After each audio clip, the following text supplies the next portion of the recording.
जय गुरु जी। शिव महापुराण विदेश्वर संहिता 12वां अध्याय मोक्षदायक पुण्य क्षेत्रों का वर्णन। सूत जी बोले, हे विद्वान और बुद्धिमान महर्षियों, मैं मोक्ष देने वाले शिव क्षेत्रों का वर्णन कर रहा हूँ। पर्वत, वन और काननों सहित इस पृथ्वी का विस्तार 50 करोड़ योजन है। भगवान शिव की इच्छा से पृथ्वी ने सभी को धारण किया है। भगवान शिव ने भूतल पर विभिन्न स्थानों पर वहां के प्राणियों को मोक्ष देने के लिए शिव क्षेत्र का निर्माण किया है। कुछ क्षेत्रों को देवताओं और ऋषियों ने अपना निवास स्थान बनाया है, इसलिए उसमें तीर्थत्व प्रकट हो गया है। बहुत से तीर्थ ऐसे हैं जो स्वयं प्रकट हुए हैं। तीर्थ क्षेत्र में जाने पर मनुष्य को सदा स्नान, दान और जाप करना चाहिए, अन्यथा मनुष्य रोग, गरीबी और मूर्खता आदि दोषों का भागी हो जाता है। जो मनुष्य अपने देश में मृत्यु को प्राप्त होता है, वह इस पुण्य के फल से दोबारा मनुष्य योनि प्राप्त करता है, परंतु पापी मनुष्य दुर्गति को ही प्राप्त करता है। हे ब्राह्मणों, पुण्य क्षेत्र में किया गया कर्म अधिक दृढ़ हो जाता है, अतः पुण्य क्षेत्र में निवास करते समय पाप कर्म करने से बचना चाहिए। सिंधु और सतलुज नदी के तट पर बहुत से पुण्य क्षेत्र हैं। सरस्वती नदी परम पवित्र और 60 मुख वाली है, अर्थात उसकी 60 धाराएं हैं। इन धाराओं के तट पर निवास करने से परम पद की प्राप्ति होती है। हिमालय से निकली हुई पुण्य सलील गंगा 100 मुख वाली है। इसके तट पर काशी, प्रयाग आदि पुण्य क्षेत्र हैं। मकर राशि में सूर्य होने पर गंगा की तटभूमि अधिक प्रशस्त और पुण्यदायक हो जाती है। सोनभद्र नदी की 10 धाराएं हैं। बृहस्पति के मकर राशि में आने पर यह अत्यंत पवित्र तथा अभीष्ट फल देने वाली है। इस समय यह स्नान और उपवास करने से विनायक पद की प्राप्ति होती है। पुण्य सलीला महानदी नर्मदा के 24 मुख हैं। इसमें स्नान करके तट पर निवास करने से मनुष्य को वैष्णव पद की प्राप्ति होती है।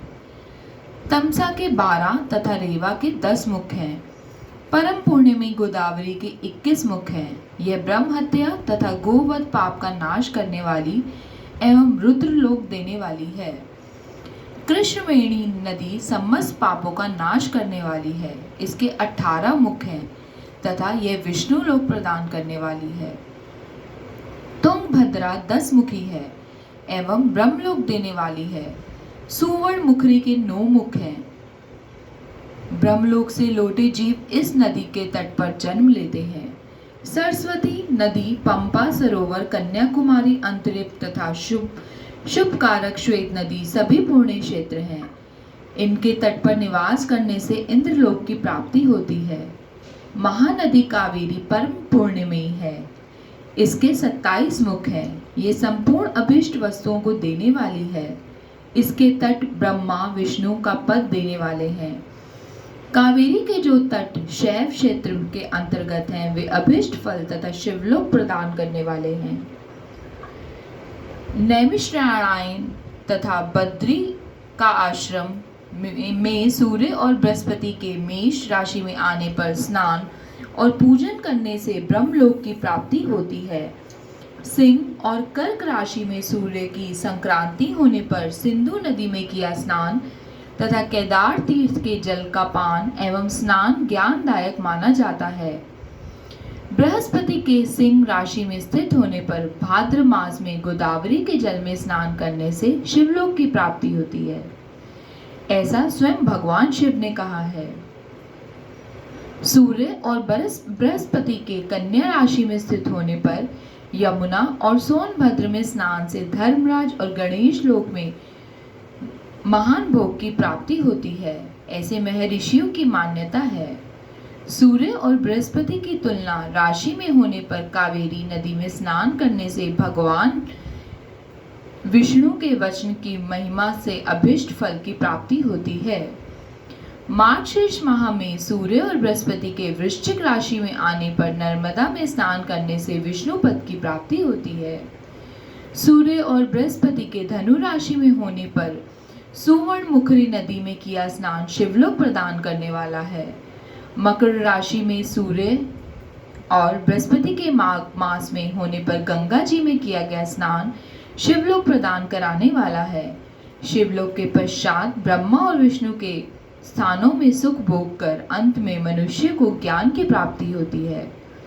माघ मास में सूर्य के कुंभ राशि में होने पर फाल्गुन मास में गंगा तट पर किया श्राद्ध, पिंडदान अथवा तिलोक दान पिता और नाना दोनों कुलों के पितरों की अनेक पीढ़ियों का उद्धार करने वाला है।